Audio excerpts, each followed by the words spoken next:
네, 이 시간에 모이신 여러분들 환영하고 축복합니다. 다 같이 사도신경을 통하여서 신앙 고백하도록 합시다. 전능하사 천지를 만드신 하나님 아버지를 내가 믿사오며 그 외아들 우리 주 예수 그리스도를 믿사오니 이는 성령으로 잉태하사 동정녀 마리아에게 나시고 본디오 빌라도에게 고난을 받으사 십자가에 못 박혀 죽으시고 장사한 지 사흘 만에 죽은 자 가운데서 다시 살아나시며 하늘에 오르사 전능하신 하나님 우편에 앉아 계시다가 저리로서 산자와 죽은 자를 심판하러 오시리라. 성령을 믿사하며 거룩한 공예와 성도가 서로 교통하는 것과 죄를 사하여 주시는 것과 몸이 다시 사는 것과 영원히 사는 것을 믿사옵나이다. 아멘.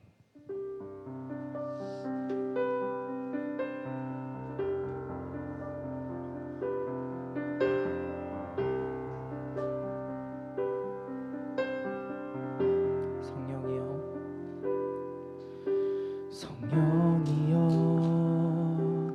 우리를 예수께로 예수여 우리를 아버지께로 아버지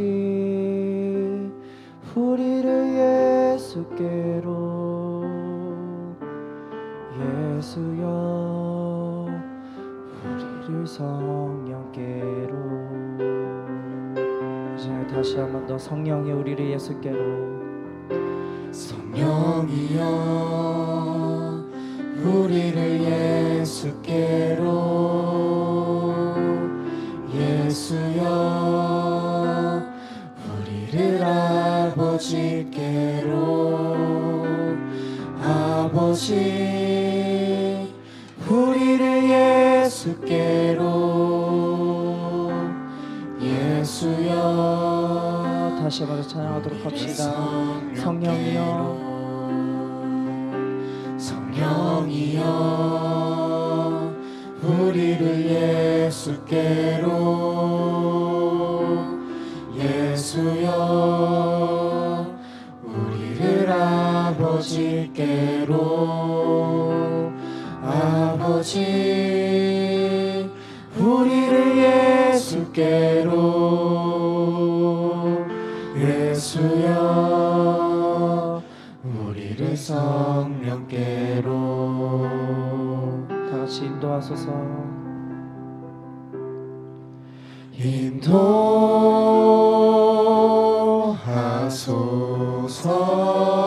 인도하소서. 그 친밀한 사랑으로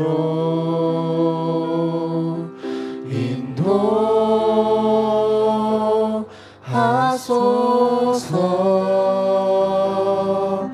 그 영원한 사귐으로. 아멘. 다시 한 번 더 찬양드리겠습니다. 성령이여 성령이여 우리를 예수께로 예수여 우리를 아버지께로 아버지 우리를 예수께로 예수여. 다시 한번 고백합시다. 성령이여 성령이여 우리를 예수께로 예수여 예수여 우리를 아버지께로 아버지 우리를 예수께로 예수여 우리를 성령께로. 인도하소서.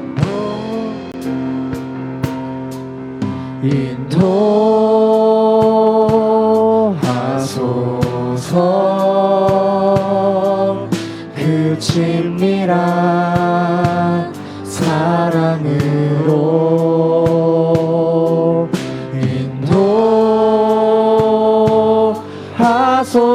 하소서 그 영원한 사귐으로 인도하소서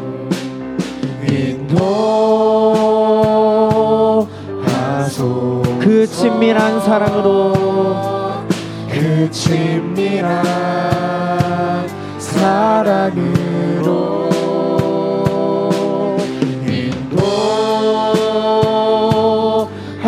인도하소서 그 영원한 인도하소서 그 친밀한 사랑으로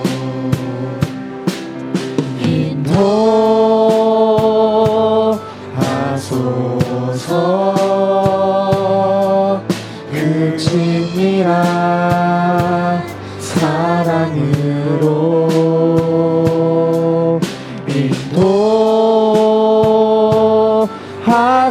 인도하소서 그 영원한 사귐으로 그 영원한 사귐으로 아멘.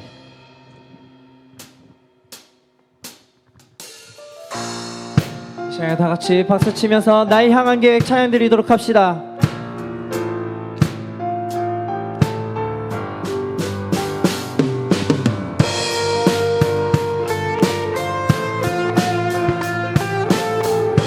다 같이 내 앞에 주어진 내 앞에 주어진 매일의 삶을 살다가 보면 그곳에 날 향한 계획 섭리가 있다네. 섭리가 있다네 매 순간 나에게 요구하시는 작은 믿음들 그곳에 날 향한 계획 섭리가 다 같이 지금 여기 계시며 지금 여기 계시며 말씀해 주시는 하나님 내 삶에 역사하시는 신실한 나의 하나님을 찬양해 아멘. 시간에 더 기쁜 마음으로 우리 주님을 찬양 드리기 원합니다.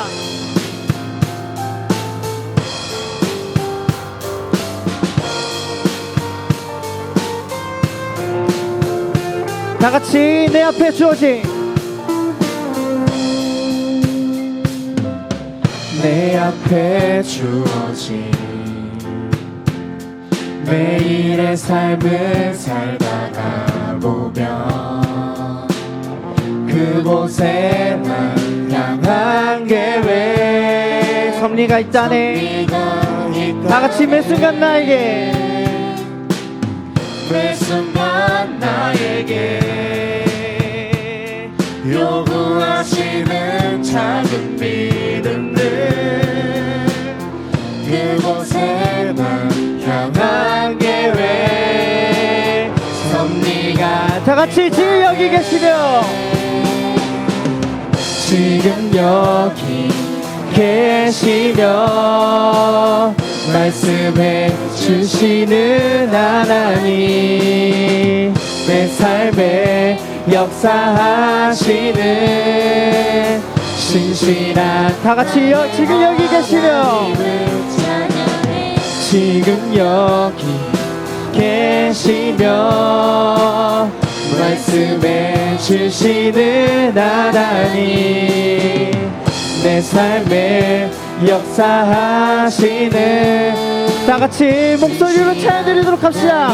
지금 여기 계시며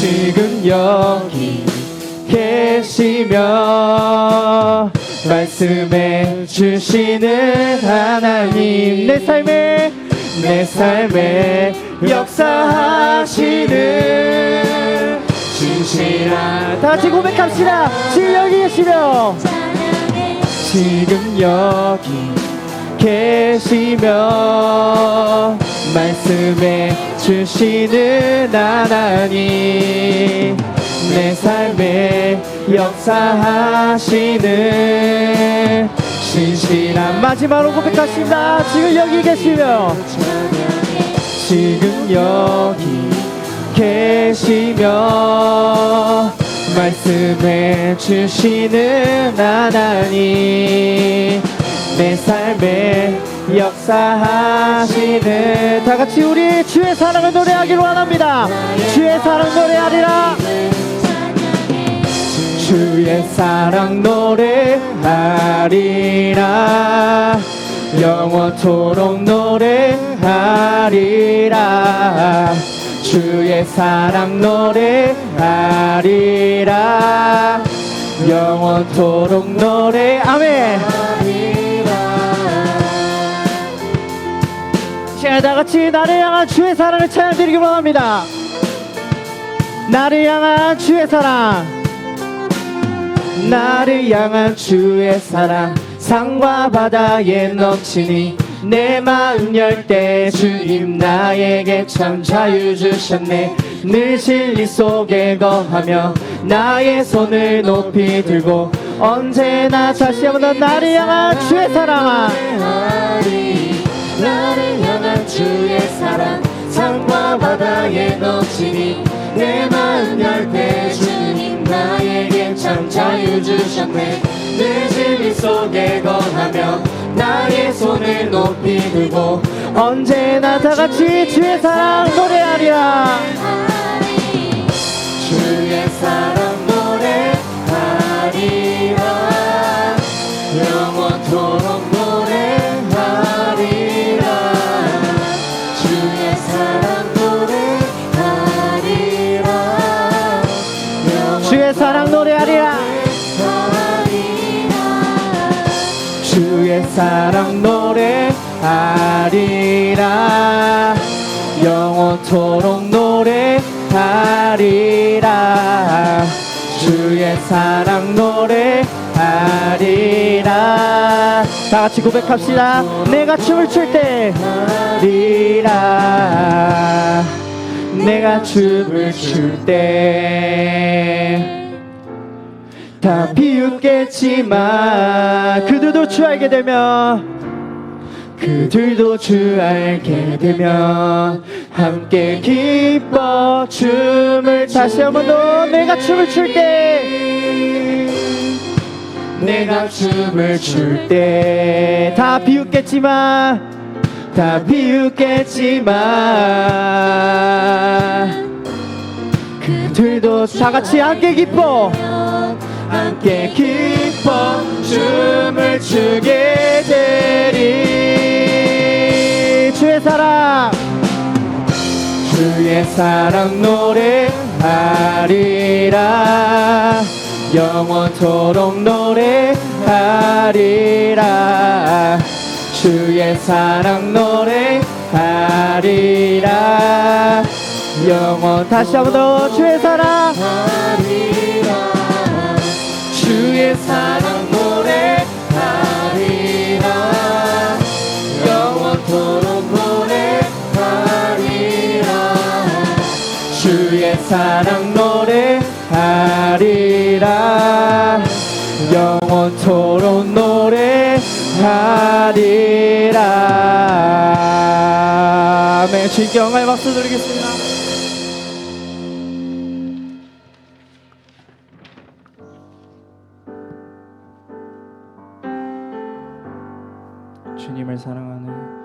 주님을 사랑하는 기쁨을 그 즐거움을 빼앗기지 않게 하소서.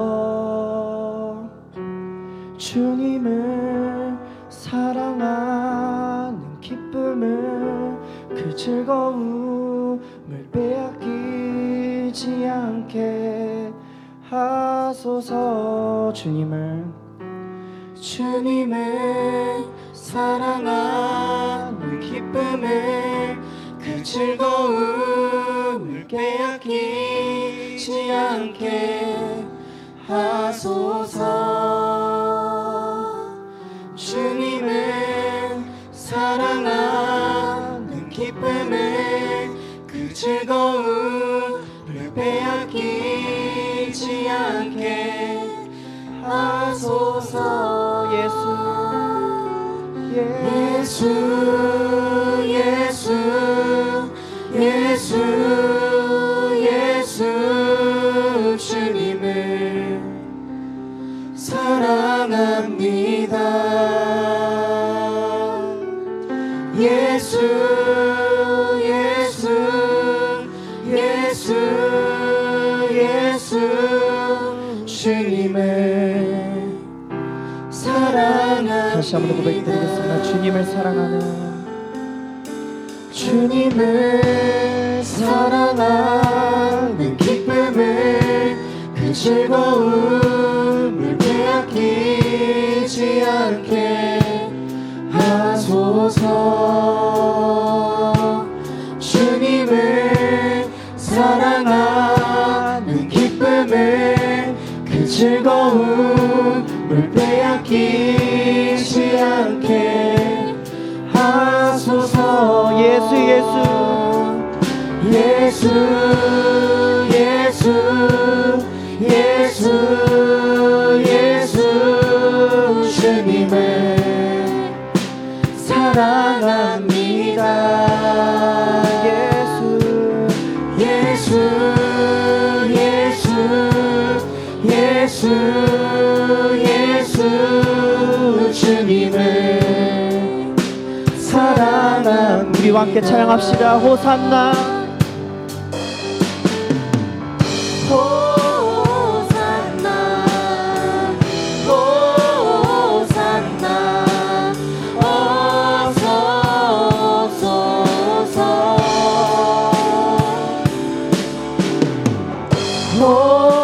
호산나 호산나 어서 오소서. 호산나 호산나 호산나 호산나 어서 오소서. 우리와 호산나 호산나 어서 다같이 찬양하도록 합시다. 예수 예수 예수 예수 예수 예수 주님을 사랑합니다. 예수 예수 예수 예수 예수 예수 주님을 다시 한 번 더 찬양합시다. 예수 예수 예수 예수 예수 예수 주님을 사랑합니다. 예수 예수 예수 이 시간에 우리 안에 거하시는 주님을 위해 다같이 찬양하도록 합시다. 주 사랑이 날 감싸네. 주 사랑이 날 감싸네. 날 채우네. 주 사랑이 날 비추네. 변화 다시 한번 더 찬양합시다. 주 사랑이 날 감싸네. 주 사랑이 날 감싸네. 날 채우네. 주 사랑이 날 비추네. 변화 다같이 그가 내 안에 그가 내 안에 내가 그 안에 거할게. 모든 두려움 사라져. 그 사랑 안에 자유 안에 내가 그 안에 일단 내 안에 내가 그 안에 거할 때 모든 두려움 사라져 그 사랑 안에 자유 안에 아멘.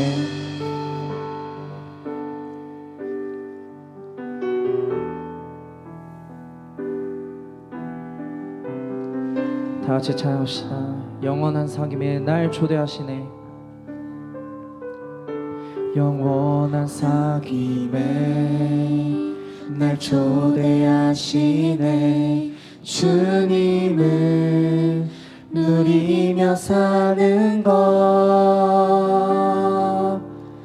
날 지으신 대로 날 부르신 대로 주님과 함께 걷는 삶. 다시 한번 영원한 사귐에 영원한 사귐에 날 초대하시네.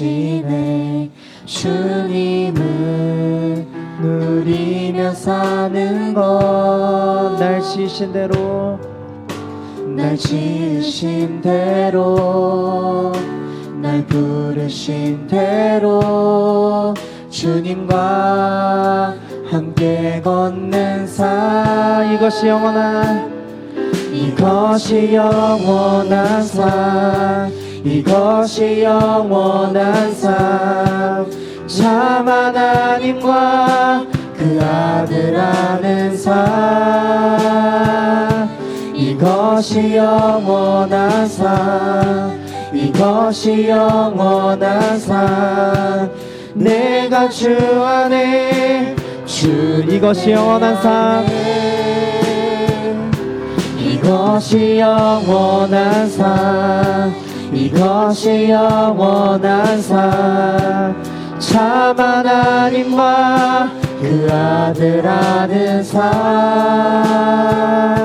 이것이 영원한 삶. 이것이 영원한 삶.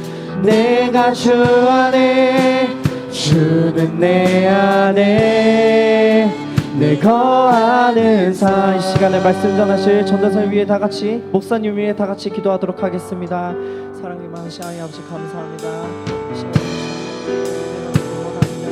저희 역사해 주시옵시고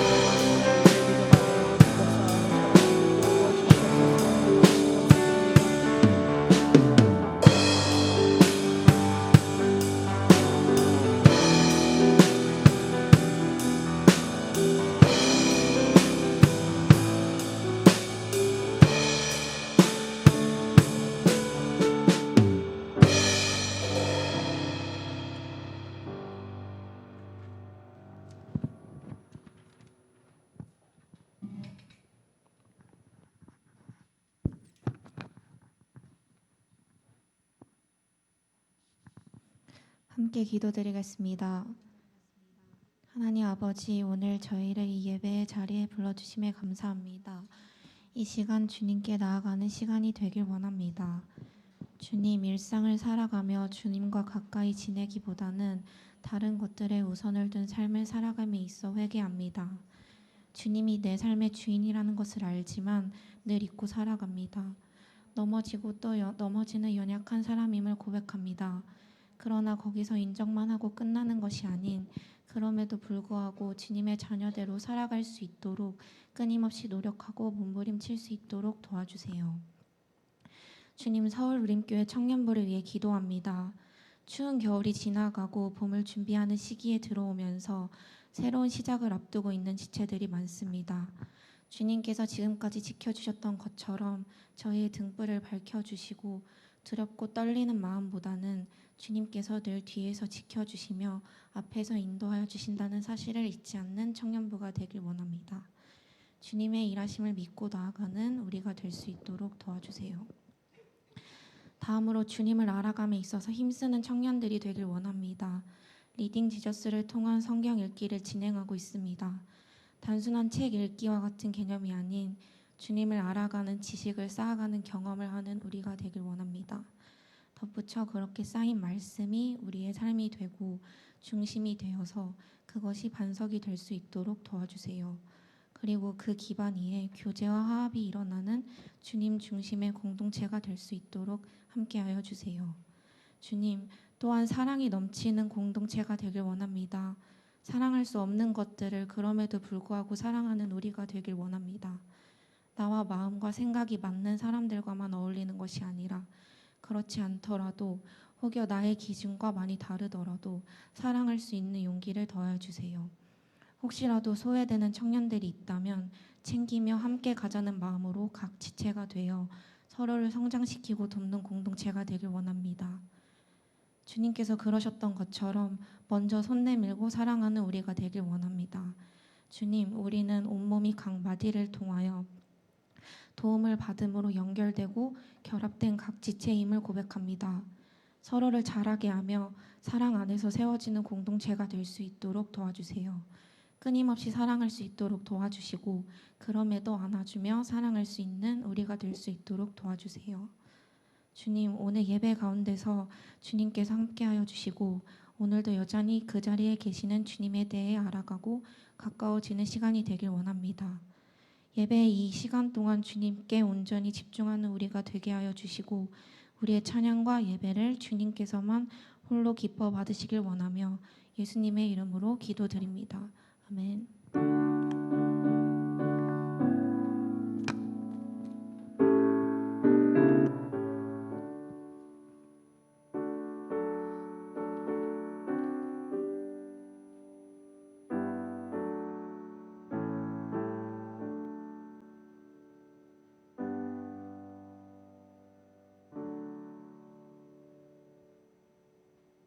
다 같이 하나님의 말씀을 받겠습니다. 오늘의 말씀은 마태복음 28장 18절에서 20절 말씀입니다.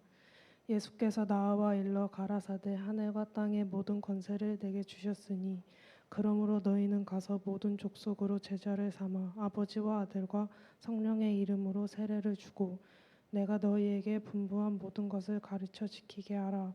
볼지어다 내가 세상 끝날까지 너희와 항상 함께 있으리라 하시니라. 아멘.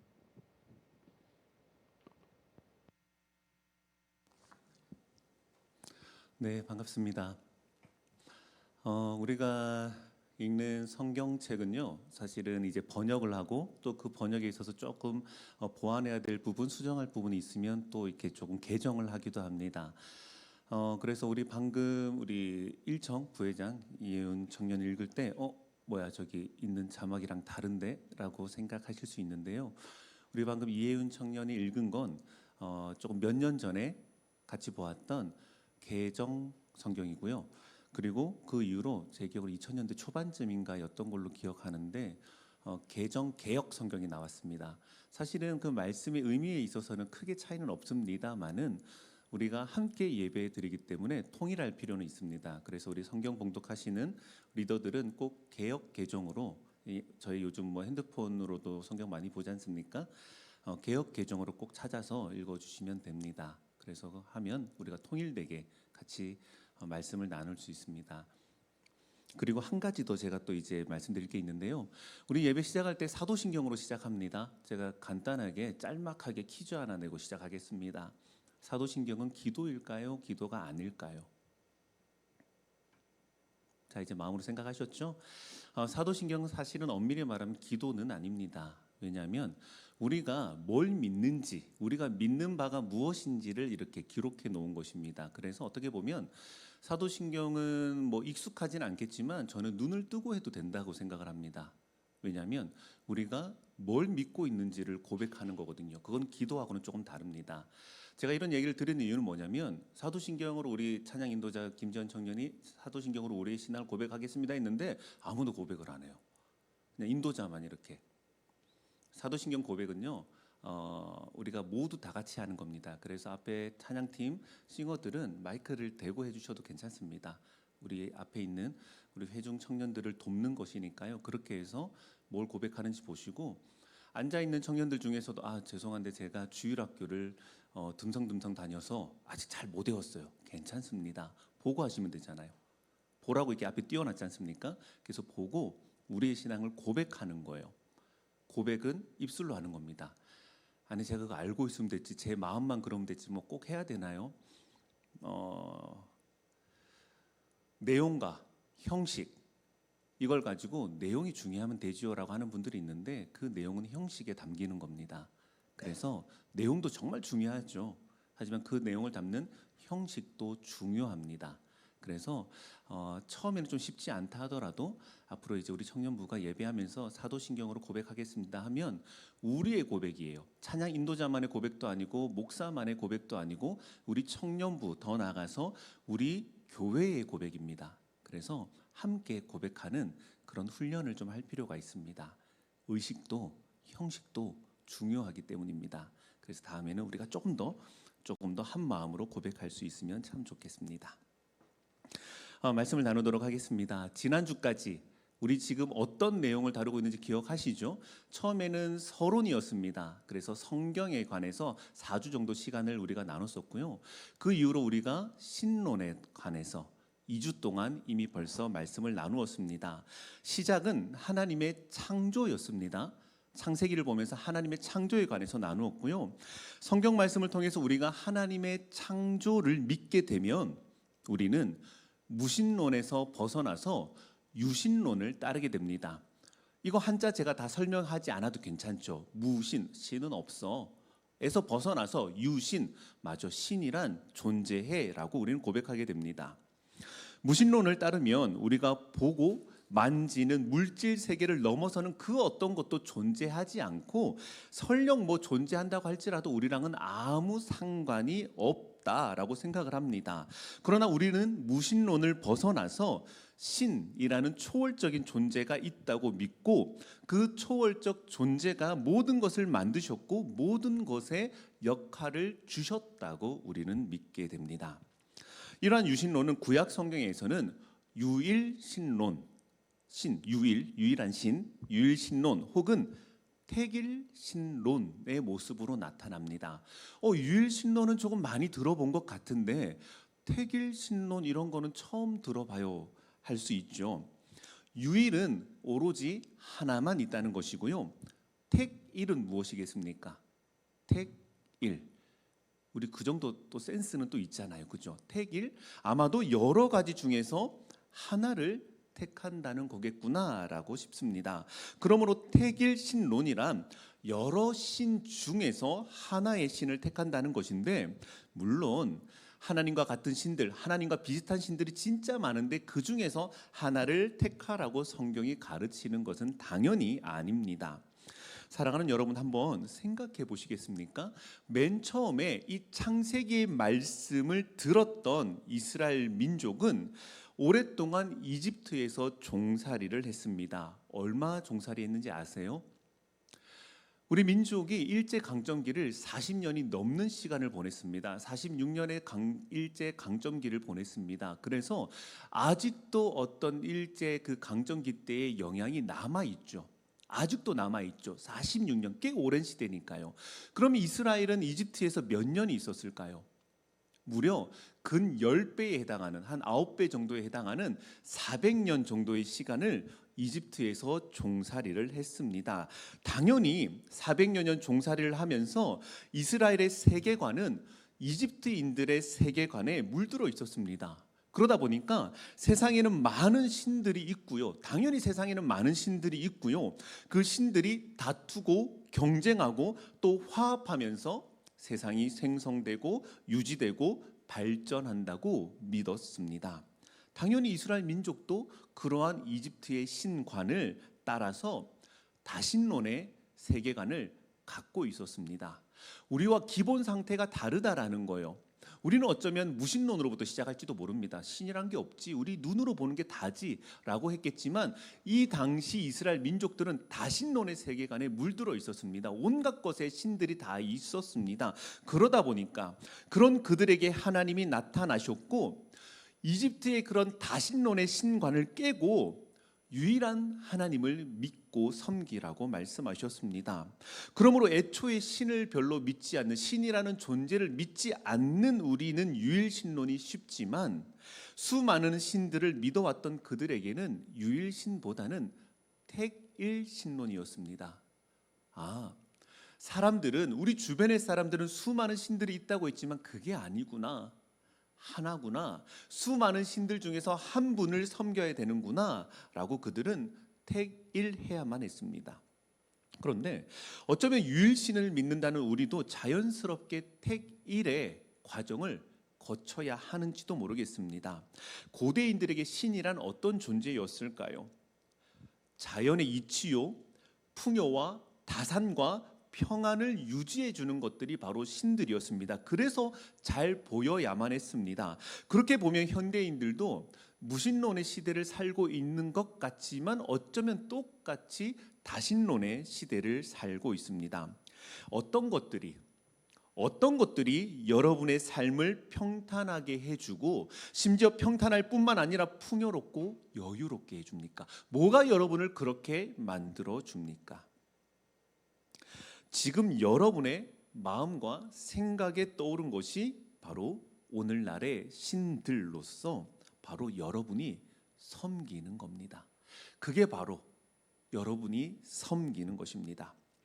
섬긴다고 하면 우리는 막 절하면서 비는 것 이런 것들을 떠올리지만 그런 의식적인 행동이 아닙니다. 섬긴다는 것은 섬기는 대상, 잘 들어보십시오. 섬긴다는 것은, 우리가 무엇인가를 섬긴다는 것은 섬기는 대상, 섬김을 받는 그 대상이 제공하는 체제에 자발적으로 들어가서 섬기는 대상이 제공해주는 역할을 기꺼이 떠맡는 것입니다. 섬기는 대상이 제공해주는 그 체제에 자발적으로 들어가서 그 섬기는 대상이 제공해주는 역할을 맡는 것이 섬기는 것입니다. 쉽게 예를 들어서 학교 폭력이 있습니다. 학교 폭력은 일진을 섬기는 수많은 군중으로부터 힘을 얻습니다. 일진 혼자만의 힘으로 학교 폭력이라는 체제가 갖추어지지 않습니다. 그를 섬기는 수많은 군중으로부터 힘을 얻어서 성립됩니다. 학폭의 피해자가 당하고 있을 때 어떻게 됩니까? 일진은 암묵적으로 주변인들에게 각각의 역할을 부여합니다. 그래서 방관을 하고, 너는 방관하고 있고, 너는 같이 조롱하고, 너는 무관심하라고 역할을 부여해 줍니다. 그래서 일진을 섬기는 이들은 기꺼이 그 체제에 들어가서 맡겨진 역할을 수행합니다. 각자가 그 역할을 수행합니다. 그렇게 일진을 섬기는 수많은 군중들의 힘을 힘입어서 그 학교 폭력의 체제가 유지되는 것입니다. 그게 곧 섬기는 것입니다. 저는 현대인이기 때문에, 과학과 이성의 힘을 믿는 현대인이기 때문에 저는 그런 거 섬기는 거 없어요 라고 말하기 전에 나는 어떤 체제에 순응하고 있고 또 나는 어떤 역할을 기꺼이 맡아서 하고 있는지를 생각해 보면 내가 섬기는 신이 보입니다. 내가 어떤 신을 섬기는지 그때 알게 됩니다. 하나님은 그것을 버리고 오직 하나님께만 순응하라고, 하나님의 나라의 법에 충성하라고 말씀하십니다. 이것이 우리가 생각해 봐야 할 유일신론과 그에 따른 택일신론입니다. 저는 유일신 하나님을 믿어요. 그 말은 그냥 단순한 게 아니라 내가 어떤 체제에 자발적으로 들어가고 어떤 역할을 기꺼이 순응하는지, 그런 고민을 이끌어내는 것이 바로 유일신론에 대한 우리의 고민이어야 됩니다. 그런데 하나님의 창조를 믿는다고 하더라도 저는 하나님 창조 믿어요. 유신론이고 유일신론이고 택일신론이고 저는 하나님의 창조하심도 믿어요 라고 하더라도 그 다음 단계에서 또 여러 갈래로 나뉩니다. 마치 그 MBTI 할 때 처음이 E 아니면 I지 않습니까? 그럼 I라고, 같은 E라고 다 똑같습니까? 그 뒤에 또 많이 갈래가 나뉘어지지 않습니까? 그런 것처럼 하나님의 창조를 믿는다고 하더라도 그 다음이 다를 수 있습니다. 세상을 창조하신 뒤에, 여러분도 한번 대답해 보십시오. 세상을 창조하신 뒤에 하나님은 뭘 하고 계실까요? 저는 하나님을 믿어요. 하나님의 창조를 믿습니다. 그런데 그 창조를 하신 이후에 하나님은 뭘 하고 계실까요? 세상을 창조하신 후에 자연 질서의 모든 것을 맡기고서 구경만 하고 계시는 하나님이라고 믿는 이들이 있습니다. 이것을 이신론이라고 합니다. 이신론. 그 둘이 아니고요. 다스릴 리에 신자를 써서 이신입니다. 이신론입니다. 그러면 그 뜻만 보면 다스린다. 신이 다스린다. 그러면 그게 곧 유신론 아닌가요? 하나님이 다스린다는 거잖아요. 똑같아 보입니다. 그런데 이신론에서 말하는 신은 절대적인 신을 가리키는 게 아닙니다. 전지전능하고 무엇이든 하시는 그런 신을 말하는 것이 아닙니다. 신은 신이지만 17세기부터 18세기에 우리의 이 이성을 중시하던 계몽주의 시대가 바라보았던 바로 그 신을 가리킵니다.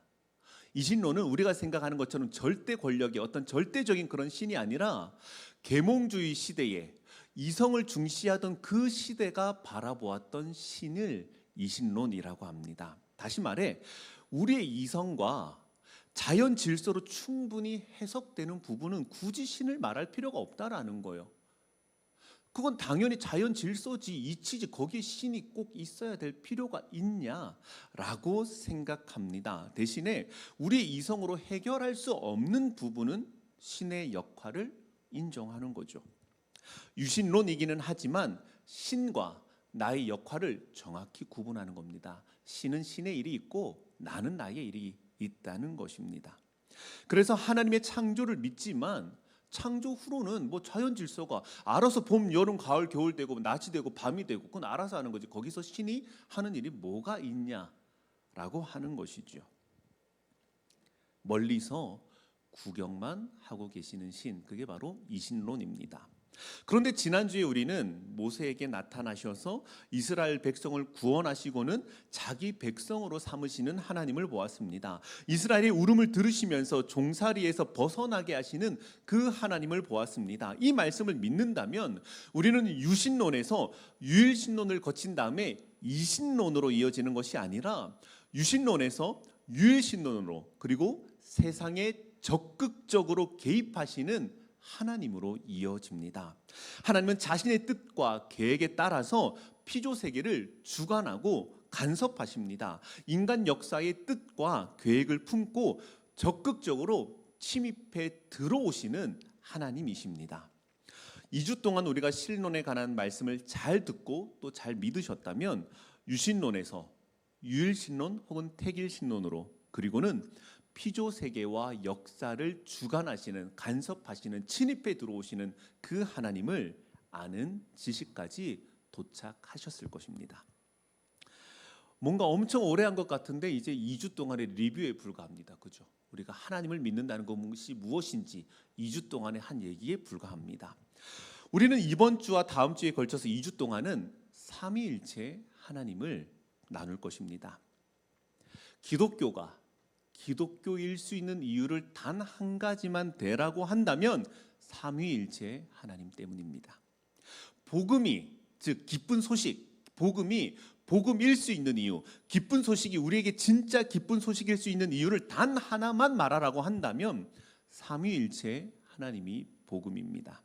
기독교 신앙에서 너무 어려워요. 다른 것 너무 다 힘들어요. 그냥 하나만 가르쳐 주시면 안 돼요. 하나만 남겨주시면 안 돼요라고 한다면 단 하나 남는 것도 삼위일체 하나님일 것입니다. 우리의 예배도 삼위일체로 시작해서 삼위일체로 끝나는 거 혹시 아십니까? 우리가 매 주일 모여서 드리는 이 예배가 삼위일체로 시작해서 삼위일체로 끝난다는 거 아십니까? 우리는 사도신경으로 우리의 신앙을 고백하면서 예배를 시작하죠. 근데 무엇에 관한 우리의 신앙입니까? 뭐 고백하셨어요? 어떤 신앙을 고백하셨습니까? 나 교회 열심히 다니는 사람입니다. 뭐 이런 거 고백하셨습니까? 아니죠. 삼위 하나님에 관한 신앙을 고백하는 겁니다. 우리가 예배를 시작할 때 그렇게 고백하는 사도신경은 삼위 하나님에 관한 고백입니다. 아버지 되신 하나님과 그 아들 독생자 예수 그리스도 그리고 성령 하나님을 믿는다고 우리는 고백하는 것입니다. 삼위 하나님께서 어떤 분이신지 그리고 우리에게 어떤 일을 하셨다는 것을 제가 믿습니다 라고 고백하는 것이 바로 사도신경입니다. 그리고 예배는 뭐로 끝납니까? 광고로 끝나는 게 아니라 축도로 끝이 납니다. 축도를 목사님이 성도들한테 이렇게 복을 빌어주시는 거구나 라고 생각하기 쉬운데 절대 아닙니다. 마찬가지로 어떻게 보면 축도도 기도라고 할 수 없습니다. 기도이지만 엄밀히 말하면 기도가 아닙니다. 축도는 그러한 것을 그러하다고 선언하는 겁니다. 예를 들어서 우리나라가 광복했습니다. 일제강점기에서 벗어나서 독립을 했어요. 그러면 그때 누군가가 나와가지고 우리나라가 독립했습니다. 광복이에요. 이게 이 사람의 말 때문에 독립을 하게 된 겁니까? 아니면 독립된 거를 선포하는 겁니까? 독립된 걸 선포하는 거겠죠. 축도가 그러합니다. 제가 여러분을 막 축복해 주는 것이 아니라 하나님이 성도들에게 복 주겠다고 하신 말씀을 그냥 선언하는 겁니다. 독립했으니까 독립했다고 말하는 것처럼 복 주시니까 복 주십니다라고 얘기하는 것입니다. 그런데 그때 뭐라고 축도합니까? 뭐라고 합니까? 고린도후서 13장 13절 말씀을 인용한 겁니다. 고린도후서 13장 13절을 보면 주 예수 그리스도의 은혜와 하나님의 사랑과 성령의 교통하심이 너희 무리와 함께 있을지어다. 익숙한 구절이 보이죠.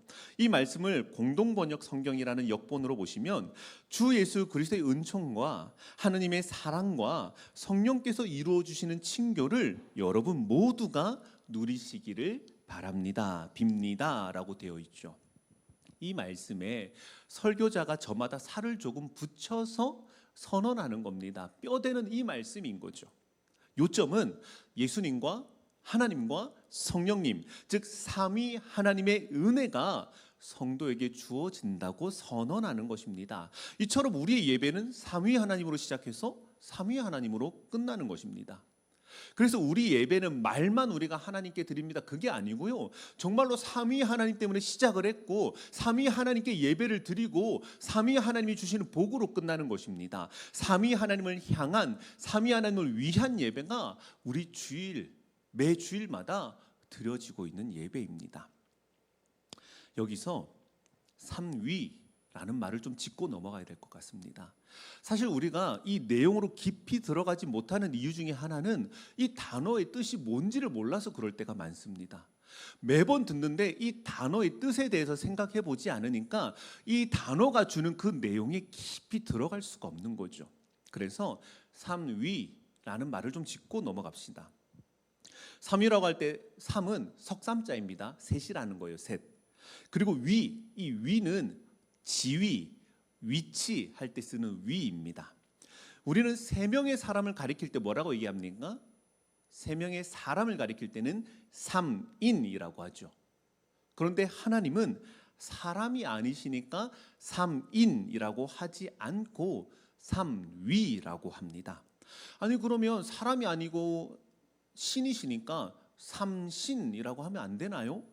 아니요, 우리는 삼신이라고 하지 않습니다. 왜냐하면 삼위 하나님은 다수결을 할 수 있을 정도로 나뉘어 계시지 않기 때문입니다. 삼신 이러면 이 신 나뉘어져 있는 거예요.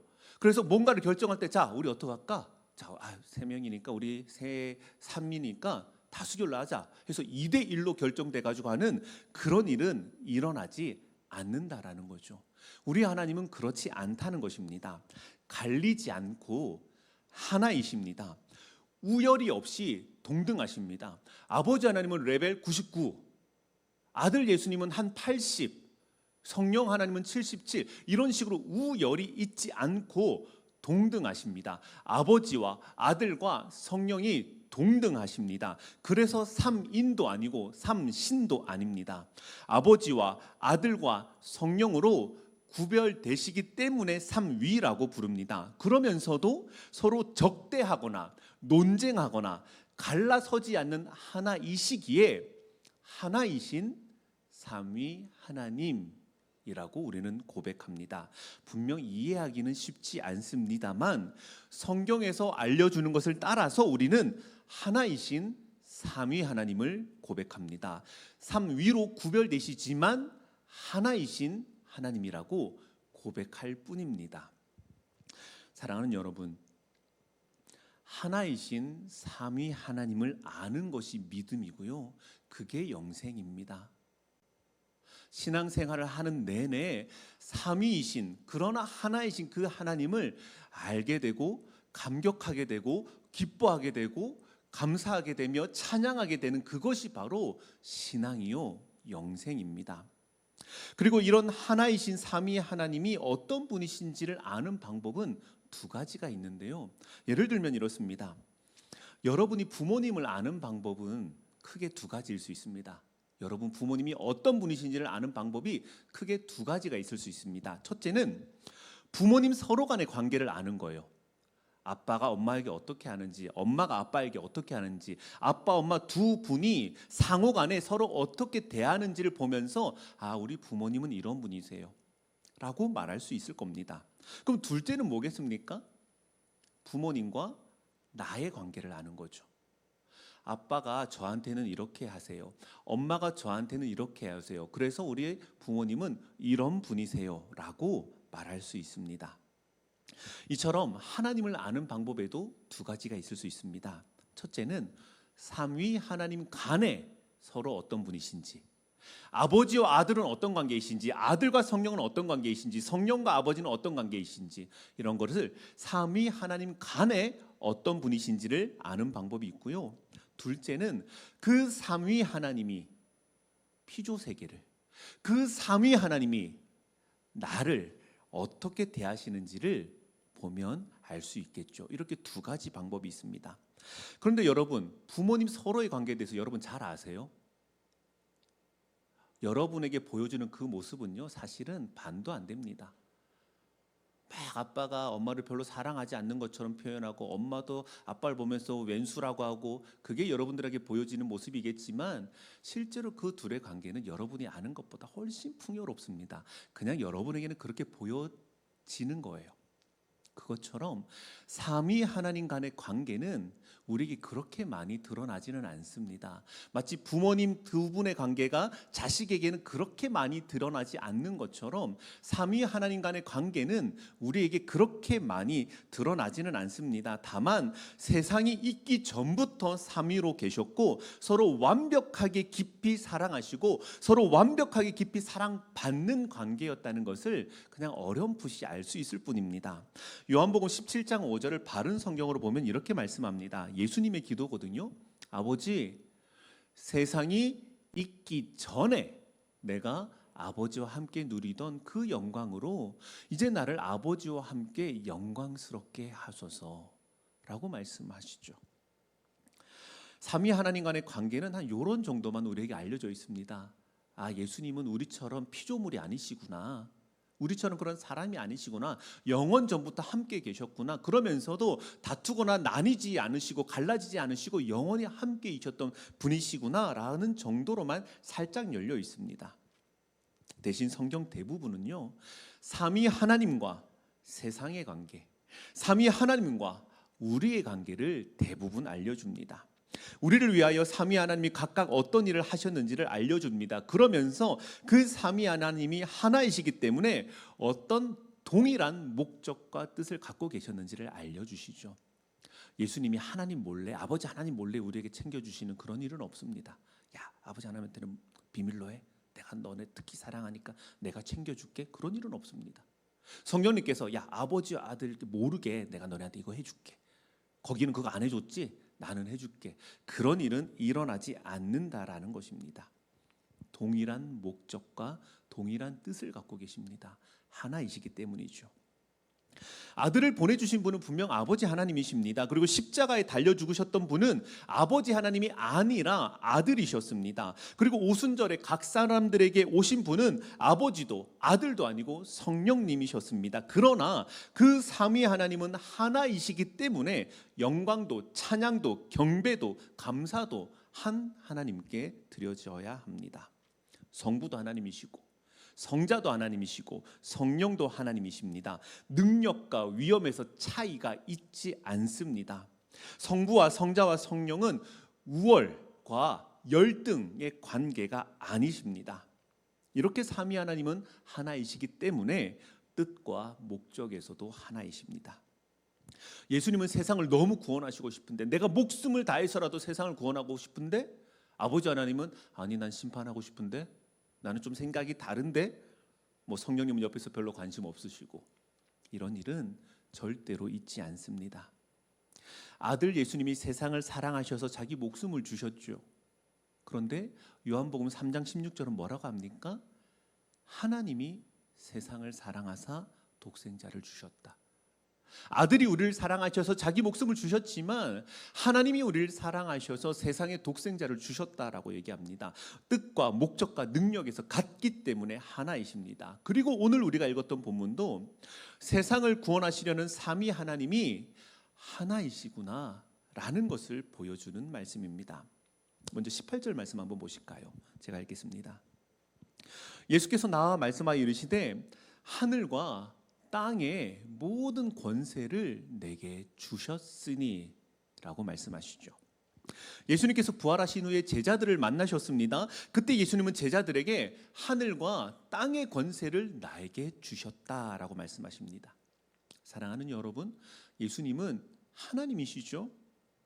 예수님이 곧 아버지 하나님이다. 원래 아버지 하나님인데 조금 다른 가면을 쓰고 나타나셨다라는 것이 아닙니다. 여러분과 제가 사람이라는 본성을 공유하고 있지 않습니까? 저도 사람이고 여러분도 사람이에요. 이런 본성을 공유하는 것처럼 예수님은 사람의 본성이 아니라 아버지 하나님과 같은 신적인 본성, 즉 하나님이시라는 겁니다. 하늘과 땅의 모든 권세를 누구한테 받으셔야만 하는 게 아니라 원래부터 처음부터 아버지 하나님과 모든 권세를 함께 가지셨던 분입니다. 좋은 예는 안 될 것 같은데요. 원래 하나님을 비유한다는 게 그렇게 항상 성공하지는 못합니다. 그래서 좋은 예는 아닐 것 같지만 예를 들면 이렇습니다. 저는 요즘 제 아들과 함께 빠샤 메카드에 빠져 있습니다. 모르는 분 많으시죠? 메카드예요, 메카드. 장난감 자동차가 이 메카드라는 카드 위를 지나면 변신하거든요. 그러면 뒤집혀진 카드에 숫자가 적혀 있는데 그 숫자가 높은 사람이 이기는 겁니다. 그런 승부를 저는 요즘 겨루고 있습니다. 그거 제가 11번가에서 다 주문한 거예요. 그 배틀판도 사고요. 자동차도 사고 그 카드도 제가 제 돈 주고 제가 다 샀습니다. 제가 이 맥카드 배틀에 관한 모든 권세를 원래 제가 갖고 있습니다. 제가 샀어요. 제 겁니다. 모든 권세가 저에게 있습니다. 그런데 제 아들과 하나가 되기 위해서, 제 아들의 기쁨을 위해서 저는 기꺼이 제 아들과 같이 되어서 배틀에 최선을 다합니다. 그 상대편의 그 장난감 자동차를 빼앗기 위해서 최선을 다하는 모습을 보여줘요. 원래 제 거라니까요. 그런데 제 아들의 기쁨을 위해서 마치 저는 그것을 뺏어야 되는 것처럼 열심히 최선을 다해야 가질 수 있는 것처럼 그 게임에 참여합니다. 제 아들을 위해서 저는 이 장난감들의 권한이 전혀 없는 것처럼 행동하며 빼앗기기도 하고 또 빼앗기기도 합니다.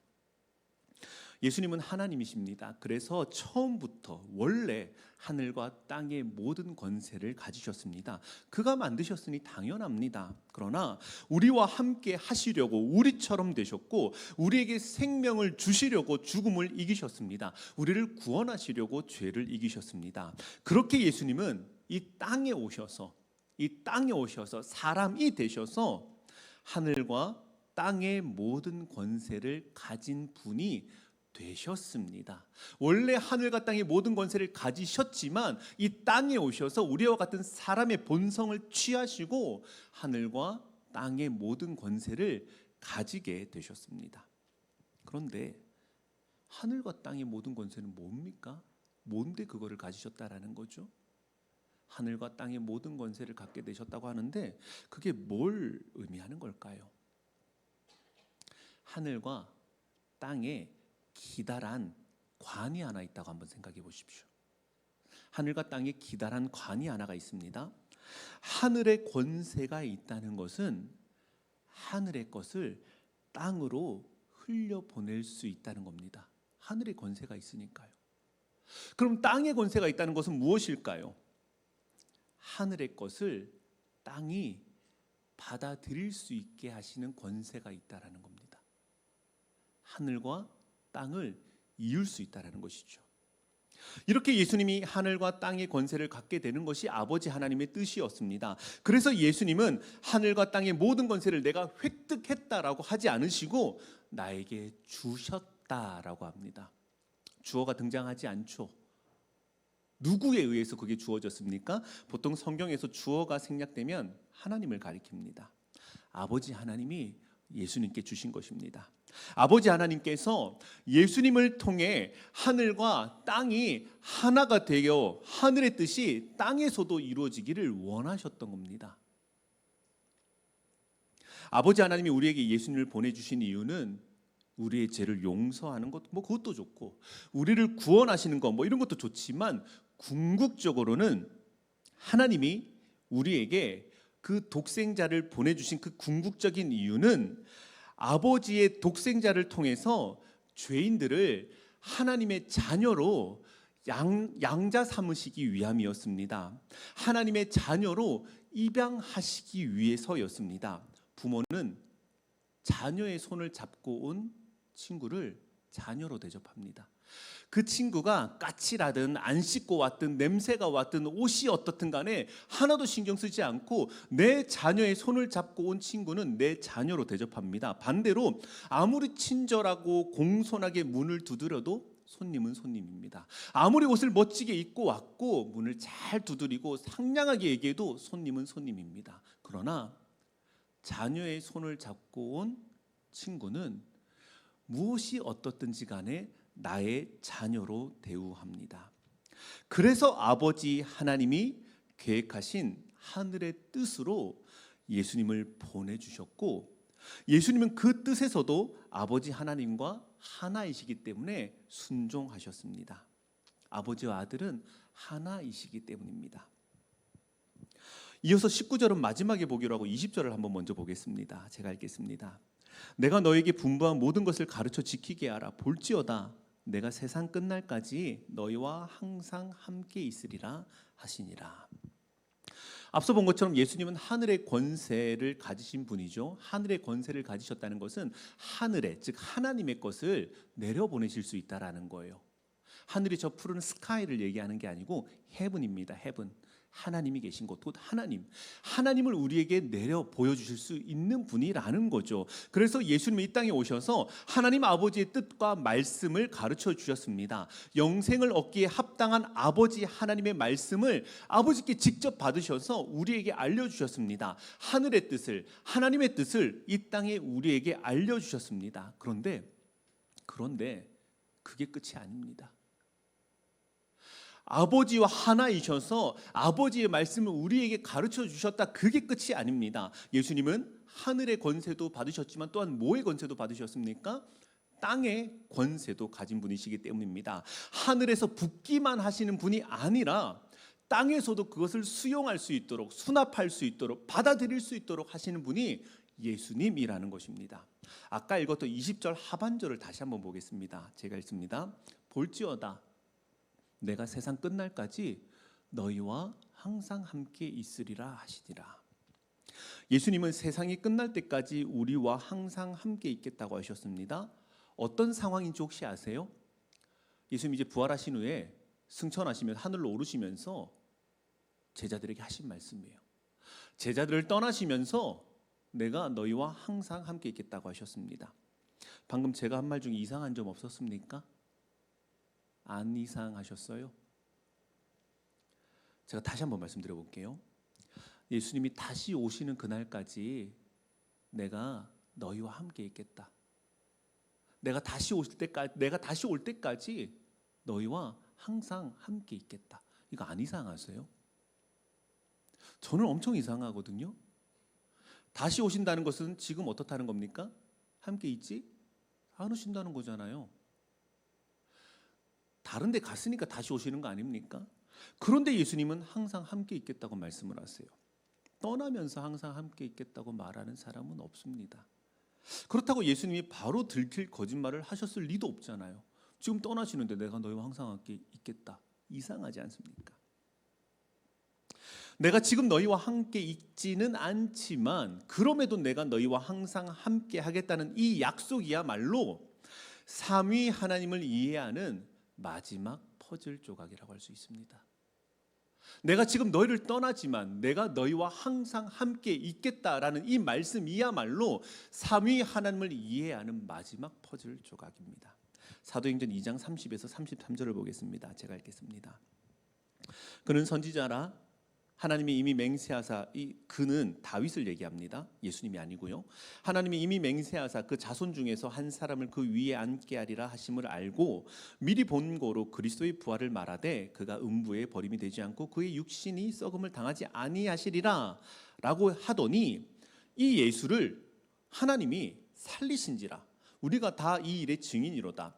하나님이 오른손으로 예수를 높이심에 그가 약속하신 성령을 아버지께 받아서 너희가 보고 듣는 이것을 부어 주셨느니라 라고 말씀합니다. 30절 보시면요, 자손 중에서 한 사람을 그 위에 앉게 하리라 라고 되어 있죠. 여기서 이 위는요, 위는 업이 아닙니다. 위에 앉았다가 아닙니다. 왕위를 얘기합니다. 왕의 보좌 위에 갔다가 아니고요, 왕좌에 앉으셨다라는 겁니다. 예수님이 부활하여 하늘로 올라가셨다 얘기 많이 듣죠. 한자어로 승천이라고 합니다. 올라가셨다고 할 때 첫째는요, 더 이상 육체의 예수님을 볼 수 없다는 것을 의미합니다. 사람은 땅에 살고 하늘은 사람이 닿을 수 없는 곳이니까 이제 눈으로는 예수님을 볼 수 없다는 거겠죠. 그런데 또 다른 의미가 있는데 사도행전은 이 다른 의미를 강조합니다. 그것은 바로 아까 30절에 나왔던 위입니다. 위. 예수님이 하늘로 오르셨다. 그게 의미하는 바는 더 이상 볼 수 없는 것도 의미하지만 두 번째 의미, 즉 위에 앉으셨다. 이 위는 업이 아니었습니다. 왕좌였습니다. 땅의 권세만 있다면 어디에 앉겠습니까? 의리의리한 궁궐에 앉겠죠. 그러나 하늘의 권세까지 받으셨기에 하늘의 보좌에 앉으십니다. 왜 엄청 잘 나가는 사람을 우리 뭐라고 합니까? 코가 하늘을 찌르네 라고 얘기를 하죠. 하늘은 그런 곳이죠.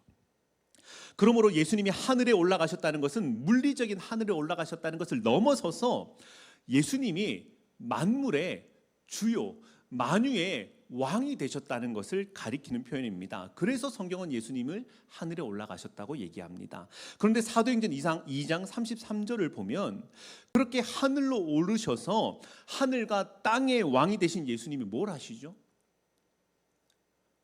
하늘의 왕이 되신 거잖아요. 땅과 하늘의 왕이 되셨잖아요. 거기서 뭐 하시는데요? 왕좌에 앉아서 뭐 하시는데요? 왕위에 앉았다는 것은 다스린다는 거잖아요. 어떻게 다스리시는데요? 성령님을 각 사람에게 보내주십니다.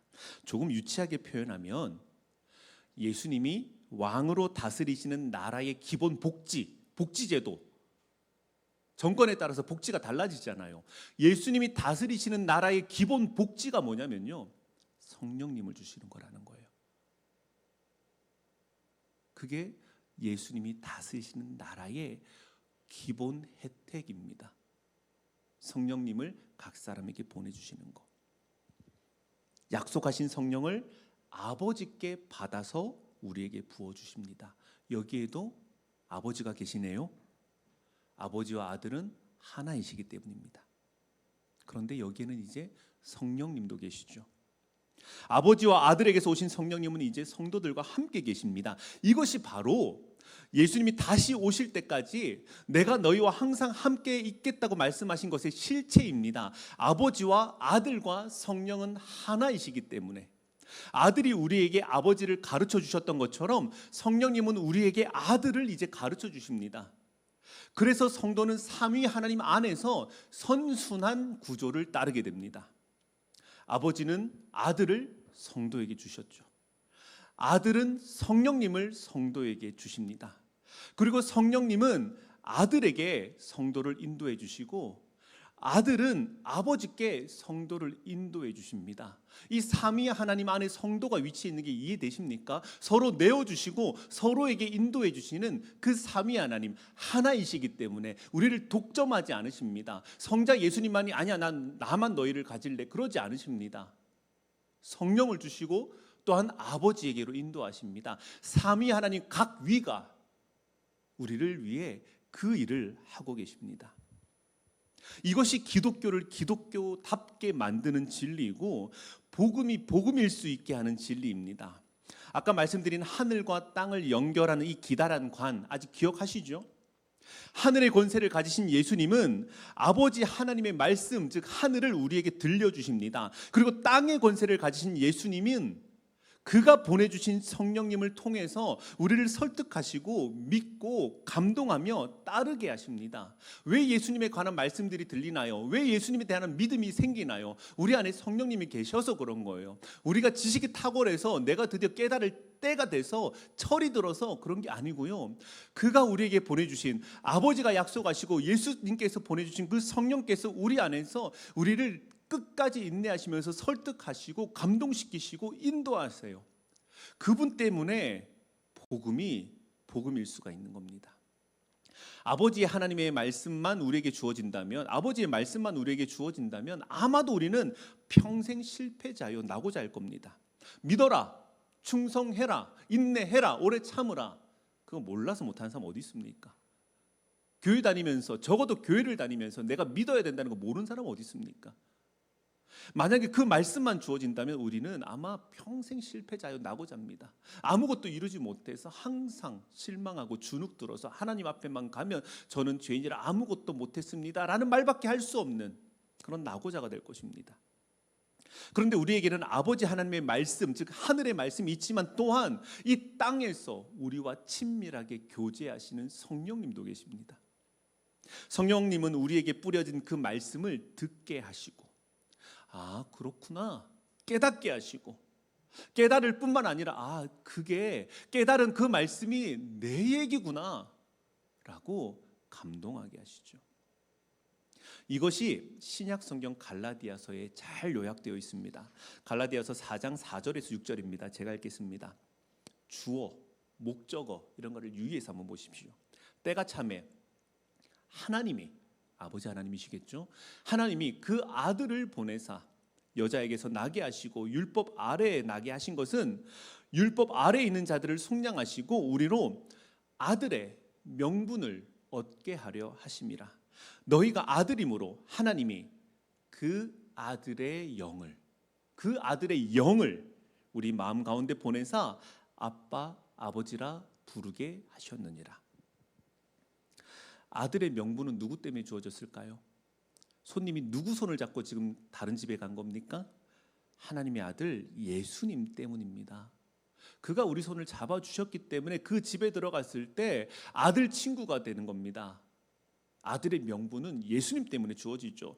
그렇다면 왜 우리가 하나님을 옆집 아저씨라고 안 부르고 아빠, 아버지라고 부를 수 있는 겁니까?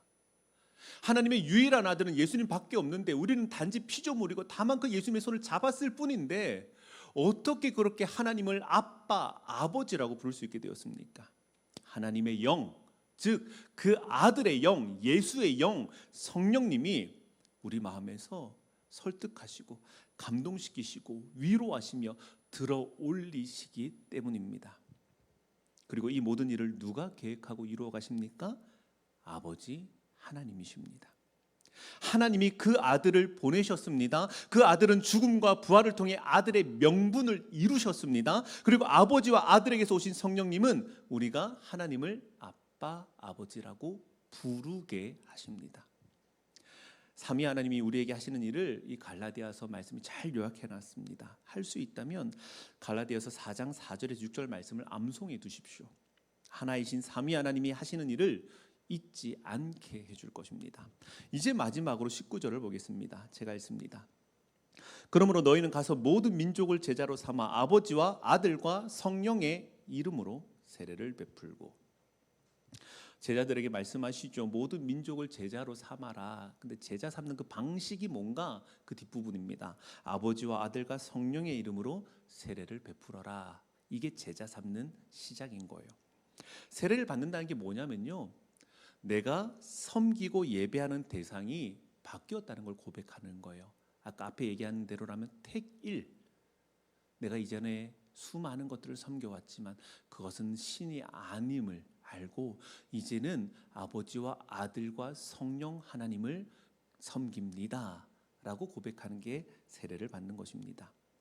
그런데 아버지, 아들, 성령이니까 이름이 몇 개여야 됩니까? 3개잖아요. 지금 3개인데 여기서 이 이름이라는 이 명사 단어는요, 복수가 아니라 단수입니다. 뭐 그럴 수도 있죠. 뭐 꼭 단수 복수 그렇게 구분을 엄격하게 해야 되나요? 그건 우리 생각이고요. 단수 복수 별로 구분하지 않는 한국인들의 생각이고요. 우리는 별로 구분 안 하죠. 우리 밥 먹었어. 나 밥 먹었어. 주어가 이 인칭이 바뀌었는데도, 수가 바뀌었는데도 동사는 끄떡하지 않습니다. 우리 말의 특징이죠. 그런데 성경에 나오는 언어는요, 주어의 인칭과 수에 따라서 동사나 명사가 확실하게 변합니다. 그런데 여기서 이 이름이라는 단어는 단수를 씁니다. 이상하네요. 이름들이라는 복수가 아니라 이름 단수입니다. 이는 아버지와 아들과 성령은 하나이시기 때문입니다. 한 하나님이시요, 또한 세상을 대하는 방식, 성도를 구원하시려는 계획, 그리고 그 뜻을 이루는 방법에 있어서 능력과 힘과 목적과 계획과 방식에 있어서 하나이시기 때문에 한 이름입니다. 그래서 하나이신 삼위 하나님의 이름으로 세례를 받는다는 것은 하나이신 삼위 하나님을 내가 계속해서 알아가고, 하나이신 삼위 하나님을 내가 믿어가며, 하나이신 삼위 하나님을 예배하고 경배하겠다는 의미입니다. 여기 있는 대부분 세례 받으셨죠? 삼위 하나님의 이름으로 세례 받은 거 혹시 아십니까? 한 번 물 뿌리기 애매해서 조금 시간 좀 더 하려고 3번 뿌린 거 아닙니다. 성부와 성자와 성령의 이름으로 세례를 주노라 라고 여러분들은 세례를 받으셨습니다. 그렇다면 삼위 하나님 때문에 구원을 받았다는 거 혹시 아십니까? 삼위 하나님 때문에, 나를 택하신 아버지 하나님의 사랑과 나를 위해 자녀의 명분을 다 이루신 예수 그리스도의 은혜와 나와 함께 하시면서 하나님을 아버지라 부르며 살아갈 수 있도록 나를 밀어주고 이끌어주고 들어 올려주시는 성령 하나님의 친밀한 교제가 여러분에게 있다는 것을 날마다 알아가고 계십니까? 우리의 구원은 우리의 어떠함 때문이 아니고 이렇게 하나이신 삼위 하나님 때문이라는 것을 날마다 감사하고 계십니까? 그래서 하나이신 삼위 하나님이야말로 우리에게 진정한 복음이며 위로이며 소망이라는 것을 나날이 믿어가고 계십니까? 예수님이 이렇게 했으니까 너가 믿으면 돼. 아닙니다. 예수님이 그렇게 이루셨는데 그것은 아버지 하나님 뜻이었고 그것을 우리는 받아들이지 않아요. 우리의 본성은 그것을 믿지 않습니다. 따르고 싶지 않습니다. 그래서 성령님까지 보내주신 거예요. 우리의 마음에서 오래 참으시면서 그 시간들을 하나님이신 성령님이 견뎌가시면서 우리를 이해시키시고 설득시키시고 감동시키시는 그 성령님의 일하심이 있기 때문에 예수님이 보이고, 그 예수님을 통해서 아버지 하나님의 사랑이 보이는 겁니다. 하나님이 다 하셨으니까 이제 너가 믿기만 하면 돼. 그렇지 않습니다. 그건 복음 아니에요. 문제지 없어서 공부 못했습니까? 선생님이 없어서 공부 못했어요? 다 일어났으니까 너가 이제 받기만 하면 돼. 그렇지 않습니다. 주시는 은혜와 받게 하시는 은혜가 삼위 하나님에서 성도에게 이루어지는 것입니다. 강론을 마무리합니다. 하나이신 삼위 하나님, 흔히 말하기로는 그 삼위일체, 이 채자가 몸체자를 쓰기 때문에 우리가 좀 헷갈릴 수 있습니다. 하나이시라는 거예요. 몸이 하나인 게 아니라 몸은 없으시잖아요. 삼위일체 하나님은 신비이죠. 신비이니까 어차피 아무도 모르니까 아무 말 대잔치를 해도 된다는 게 아닙니다. 성경에서 신비라고 하는 것은요, 비밀이랑은 다릅니다. 우리 보통 얘기하기 싫을 때, 알려주기 싫을 때 비밀 그러잖아요. 신비와 비밀은 다릅니다. 하나님께 속한 것이니까 피조물인 너희는 겸손하고 조심스러운 마음으로 대하라는 것입니다. 4발로 걷는 짐승이 2발로 걷는 사람이 얼마나 신비하겠습니까? 물에서만 살 수 있는 동물에게 육지에서도 살 수 있는 동물이 얼마나 신비하겠습니까? 하물며 피조물이 창조주이신 하나님을 대하는 것은 어떠해야 하겠습니까? 그래서 신비라고 하는 겁니다. 안 가르쳐 주겠다는 게 아니라 신비라는 겁니다. 모르니까, 나 모르는 거 숨기려고 야 신비니까 그냥 묻지 마라는 게 아니죠. 사람과는 존재의 범주가 아예 다른 하나님, 존재의 카테고리가 아예 다른 하나님을 대할 때, 그리고 그 하나님이 우리에게 자신을 삼위이지만 하나라고 말씀하실 때 신비를 대하는 마음으로 겸손하게 예배해야 합니다. 중요한 건 하나이신 삼위 하나님 때문에 우리에게 구원이 가능하다라는 거예요. 삼위이신 그러나 하나이신 하나님 때문에 우리에게 구원이 가능하고 실패가 없다라는 겁니다. 하나이신 삼위 하나님이 계시기에 우리에게 위로와 소망이 있는 겁니다. 제 입의 말보다는 하나님의 말씀하심이 여러분에게 있기를 바랍니다. 같이 찬양하겠습니다.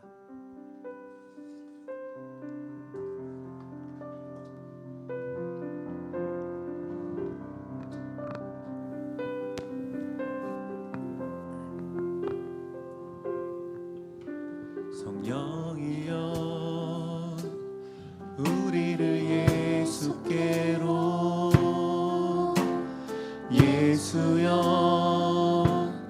우리를 아버지께로 아버지 우리를 예수께로 예수여 우리를 다시 한번 고백하겠습니다. 성령이여 우리를 예수께로 성령이여 우리를 예수께로 예수여 우리를 아버지께로 아버지 우리를 예수께로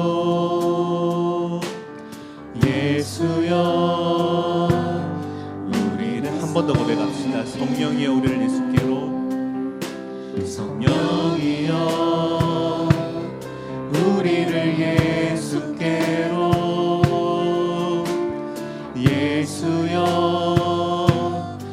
우리를 아버지께로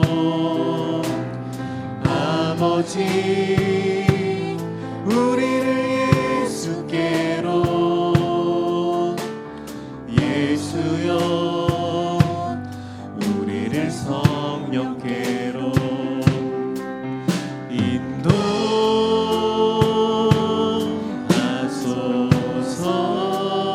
인도하소서 그 친밀한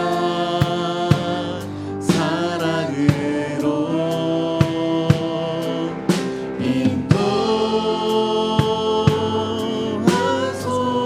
인도하소서 그 영원한 인도하소서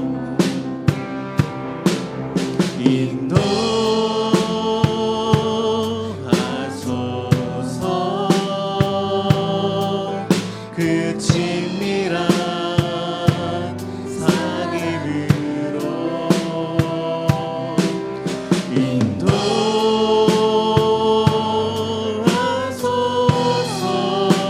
인도하소서 그 영원한 우리 다시 한번 처음부터 고백합시다.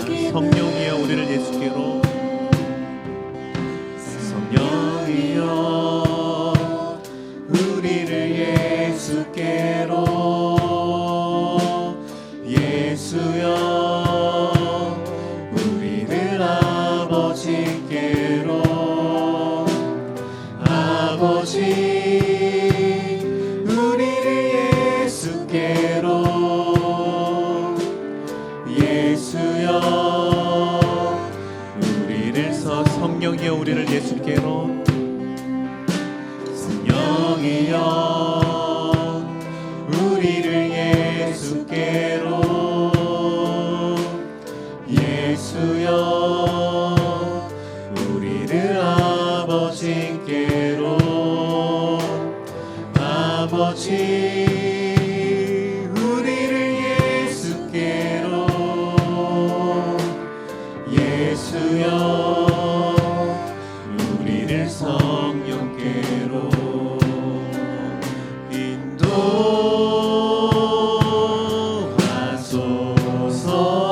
인도하소서 그 친밀한 사랑으로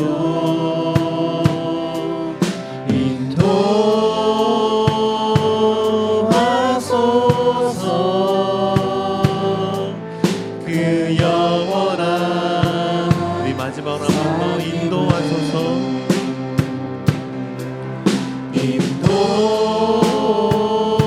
인도하소서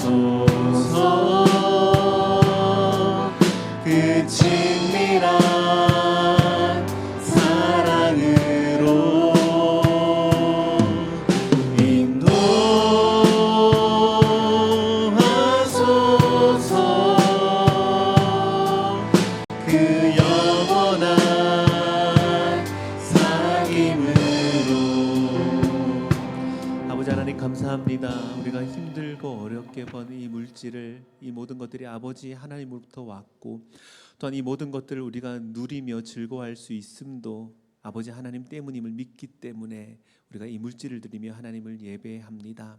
주님, 또한 이 물질뿐만이 아니라 우리 전 존재를 하나님께 드립니다. 사실 드린다는 말이 무색할 만큼 우리가 원래 하나님의 것이었습니다. 하나님의 것인데 우리에게 많은 자유를 허락하여 주셔서 우리가 누리고 즐거워합니다. 그러나 주님, 우리가 드린 물질만큼이나 또한 우리 모든 존재를 주님께서 받으시고 가지셔서 하나님께서 원하고 뜻하시는 모든 일들이, 그 삼위 하나님의 일들이 우리 가운데 충만하게 일어날 수 있도록 인도하여 주시옵소서. 우리 주인이 되시는 예수님의 이름으로 기도드립니다. 아멘.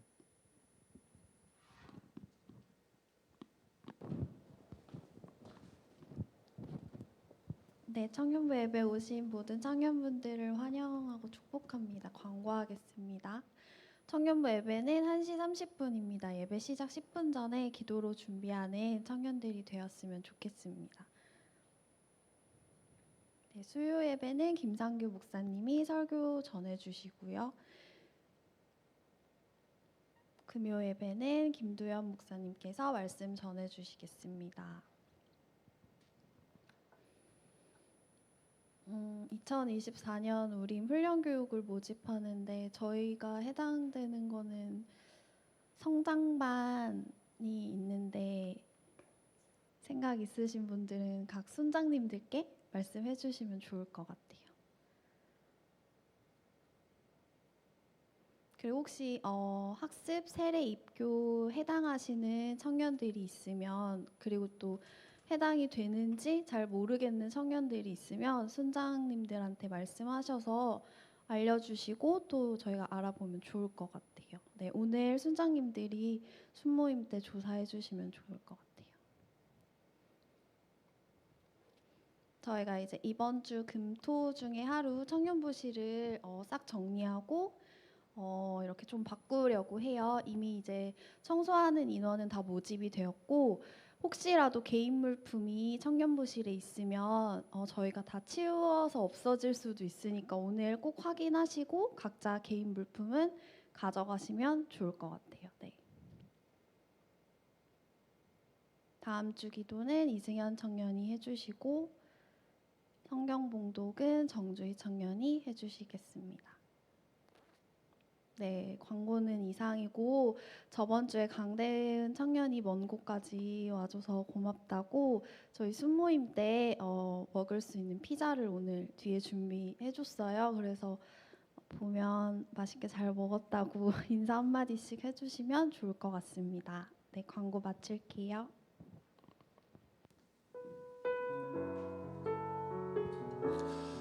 네, 우리 두 손 내밀어서 서로를 축복하며 우리 같이 찬양하겠습니다.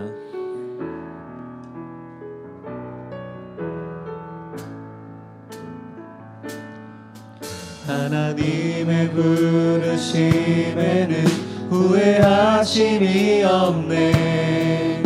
내가 이 자리에 선 것도 주의 부르심이라. 하나님의 부르심에는 결코 실수가 없네. 나를 부르신 하나님의 신실하심을 믿네. 날 부르신 뜻 내 생각보다 크고, 날 향한 계획 나의 지혜로 측량 못하나. 가장 좋은 길로, 가장 완전한 길로 오늘도 날 이끄시네. 작은 나를 부르신 뜻을 나는 알 수 없지만, 오직 감사와 순종으로 주의 길을 가리라. 때론 내가 연약해져도 주님 날 도우시니, 주의 놀라운 그 계획을 나는 믿으며 살리.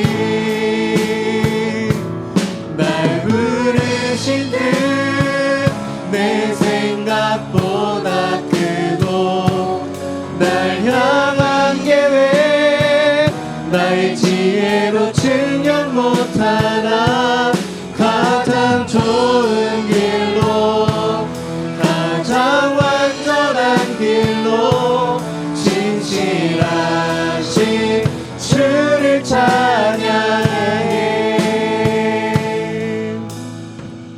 우리의 구원주가 되시는 예수 그리스도의 다 이루신 은혜와 아버지 하나님의 변함없고 다함없는 사랑과 성령 하나님의 함께 하시며 인도하시며 견고케 하심이 삼위 하나님께서 택하고 부르신 모든 주의 자녀들 위해 영원토록 함께 계실지어다. 아멘.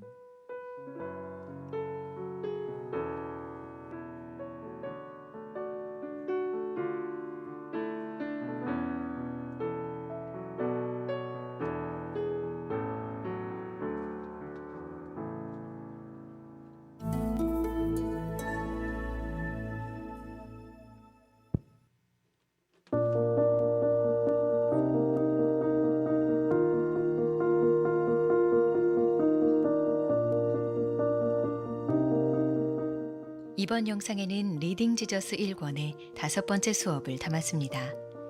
레위기에 기록된 다양한 제사와 규례 등을 살펴보면서 하나님과의 언약 관계 안에서 그 규례가 지닌 의미와 목적이 무엇인지 함께 알아봅시다. 레위기는 성경 통독의 의지를 무너뜨리기로 유명한 책입니다. 구약의 제사, 레위인의 규례 등 우리와 관련 없어 보이는 내용만 가득하니까요. 그러나 제사제도나 규례 안에 담긴 풍성한 의미를 알게 된다면 회복으로 이끄시는 하나님의 은혜에 감격하며 읽을 수 있습니다. 그럼 우선 레위기의 배경부터 알아보겠습니다. 레위기는 단독으로 존재하는 책이 아니라 출애굽기에 이어지는 책입니다. 이스라엘 백성은 애굽을 나와 시내산에서 언약을 받은 후 하나님이 거하실 성막을 완성했습니다. 완성된 성막에는 하나님의 영광이 가득했지요. 그 영광으로 인해 백성은 물론 모세도 성막에 들어가지 못했습니다. 레위기 1장은 성막이 완성된 직후 하나님이 모세를 불러 말씀하시는 장면으로 시작합니다. 성막에 거하시는 하나님의 임재는 분명히 은혜이지만 죄악된 이스라엘 백성은 거룩한 하나님 임재 안에서 살아가는 방법을 배워야 했습니다.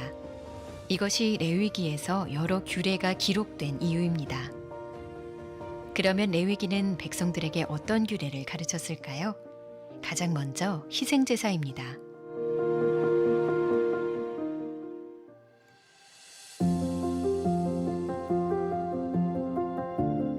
레위기는 이스라엘이 하나님께 드려야 할 희생제사의 방법들을 알려줍니다. 이 희생제사는 3가지 역할을 했는데 왕이신 하나님과 그 백성의 관계와 깊은 관련이 있습니다. 첫 번째로는 속죄의 역할입니다. 죄를 짓고 하나님과의 언약을 깨뜨린 백성이 있다면 그는 자기 죄 때문에 죽는 대신 그 죄를 대신 담당할 대속제물을 하나님께 바칩니다. 이 희생제사를 통해 백성은 자신의 죄를 씻어내고 깨어진 하나님과의 관계를 회복합니다. 이는 주로 번제로 드려졌습니다. 두 번째로는 예물로서의 역할입니다. 고대 근동에서는 왕의 주권을 인정한다는 의미로 예물을 바쳤습니다. 이와 마찬가지로 레위기에 나오는 희생제사 중에도 왕이신 하나님의 주권을 인정하는 의미에서 제물을 바치는 제사가 있었습니다. 이는 주로 소제로 드려졌습니다. 세 번째는 성찬의 역할입니다. 언약을 처음 맺거나 새롭게 할 때마다 마지막 의식은 항상 성찬이었습니다. 성찬이란 백성이 하나님 앞에서 함께 먹고 마시는 의식을 뜻합니다. 성찬에 초점을 둔 제사로는 화목제가 있습니다. 화목제를 드릴 때는 제물의 기름만 불에 살라서 바칩니다. 그리고 나머지 부위는 제물을 바친 자에게 돌려주어 가족들이 함께 여호와 앞에서 먹고 마시도록 합니다. 지금까지 본 3가지 측면을 종합하면 구약 성경의 희생제사가 어떤 역할을 했는지 알 수 있습니다. 이스라엘 민족은 희생제사를 통해 언약관계 안에서 생겨난 불화를 치유하고 언약관계에 따르는 의무를 이행하고 언약관계로 인한 복을 누렸습니다.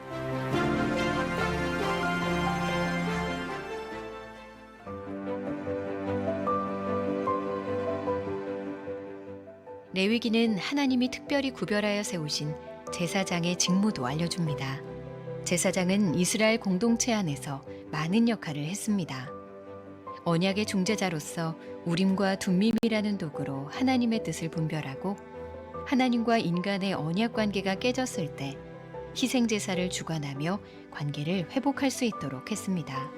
또한 율법과 은혜의 중보자로서 율법을 백성에게 가르치고 백성들을 위해 기도하고 단언하며 하나님의 말씀으로 백성들을 인도했습니다. 또한 그들은 정결한 자의 모범이 되었고 그들이 보인 본을 따라 백성들이 살아가도록 감독하고 격려했습니다.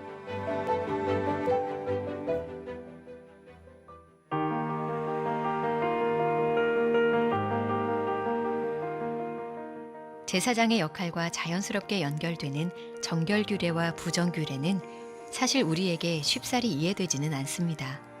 낙타와 돼지, 토끼가 왜 부정한 짐승이었는지 정확한 이유를 알긴 어렵죠. 그러나 여기서 우리가 집중해야 할 것은 특정 동물이 왜 부정했는가가 아닙니다. 정한 것과 부정한 것을 구별하는 일이 이스라엘 백성의 삶에 큰 의미를 갖고 있었다는 사실이 중요한 것이죠. 부정한 짐승들은 하나님 앞에서 부정한 나라들을 의미했고 정결한 짐승들은 하나님 앞에서 정결한 이스라엘을 의미했습니다. 그리고 이스라엘 백성 중에서도 제사장들은 제물로 드리는 흠없는 짐승처럼 거룩한 역할을 감당했죠. 이러한 구분은 예수님께서 이 땅에 오셔서 자신을 통해 이스라엘을 새롭게 정의하시면서 완전히 바뀝니다. 예수님 안에서 유대인과 이방인 모두가 하나님의 정결한 백성이 되었습니다. 그 밖에 레위기에 기록된 피부병에 대한 규례나 옷과 집에 퍼지는 곰팡이 관련 규례 등은 주변에 쉽게 퍼져서 다른 것도 부정하게 만드는 죄의 본질을 잘 보여줍니다. 하나님께서 이런 규례들을 주신 목적은 부정해진 사람을 판단하고 정죄하기 위해서가 아니라 오히려 그들이 여호와 앞으로 나오도록 초청하여 그들의 부정함을 정결케 하기 위해서였습니다.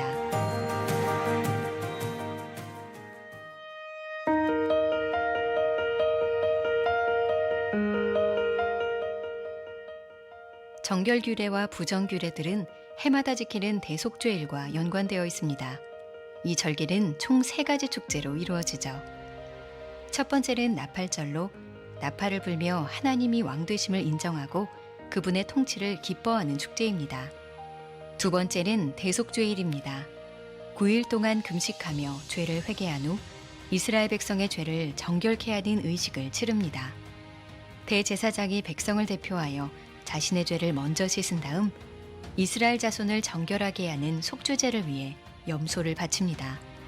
그리고는 살아있는 다른 염소 머리에 2 손을 얹고 이스라엘 백성의 모든 죄를 아릅니다. 그리고 이 속죄 염소를 광야로 내보내 먼 곳으로 놓아줍니다. 이로써 백성들의 죄를 동이 서에서 먼 것 같이 먼 곳으로 몰아내는 것입니다. 마지막 셋째는 초막절로 약속의 땅에 들어간 후에 지키라고 하신 축제입니다. 광야에서 백성들의 필요를 채워주신 하나님을 잊지 않고 기념하는 날인 동시에 올리브나무와 포도나무의 추수를 기뻐하는 행복한 날입니다. 이러한 대속죄일 의식에서 예수님을 발견하기란 그리 어렵지 않습니다.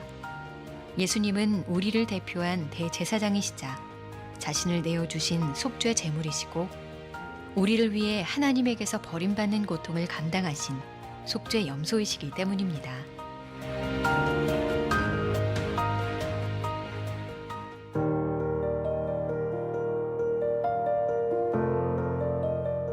앞선 강의에서 이스라엘 3대 절기에 속하는 유월절과 초막절을 살펴보았습니다. 나머지 하나의 절기는 칠칠절로 추수를 감사하는 절기입니다. 칠칠절은 초실절에서 7주를 세고 하루를 더하는 날 지키는 절기라서 오순절이라고도 부르죠. 초실절, 이스라엘 백성들은 봄에 보리가 익기 시작하여 추수가 시작되면 첫 열매를 구분하여 하나님께 드렸습니다. 제사장들은 그렇게 구별된 곡식단을 유월절이 지난 안식일의 이튿날에 하나님 앞에 드렸습니다. 칠칠절, 초실절로부터 50일이 지난 후에 지내는 칠칠절은 보리추수가 완성된 것을 감사하는 절기였습니다.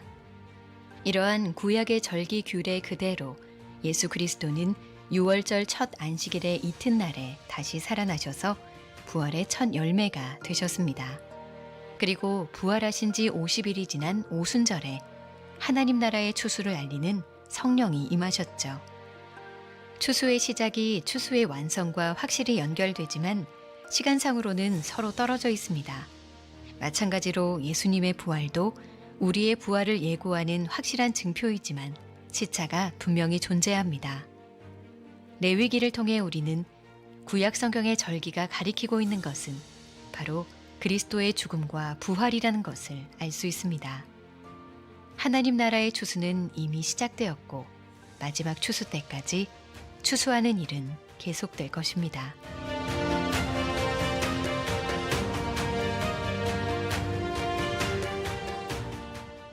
레위기의 희생제사들을 이해할수록 그리스도께서 그 모두를 성취하셨음을 깨닫습니다. 예수님은 언약을 깨뜨린 자가 받아야 하는 죽음의 형벌을 대신 감당하는 대속물이 되셨습니다. 또한 예수님은 대제사장으로 은혜와 율법의 중보자가 되십니다. 여기서 반드시 알아야 할 사실은 이제 모든 믿는 자가 제사장이라는 점입니다. 그렇다고 칼을 들고 가축을 잡는다는 뜻은 아닙니다. 우리가 드릴 제사는 영적 제사입니다. 우리가 그리스도께서 십자가에서 드린 희생에 감사하여 거룩한 삶의 예배자로 설 때 우리 하나님께서 우리를 통해서 영광 받으실 것입니다.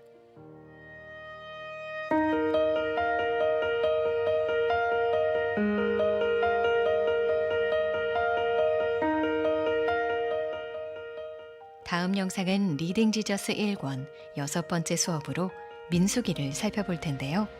우리는 이스라엘 백성이 광야에서 끊임없이 불평하고 불순종하는 모습을 보게 될 것입니다. 그러나 그러한 불순종에도 불구하고 언약에 신실하신 하나님의 은혜와 사랑을 발견하게 될 것입니다.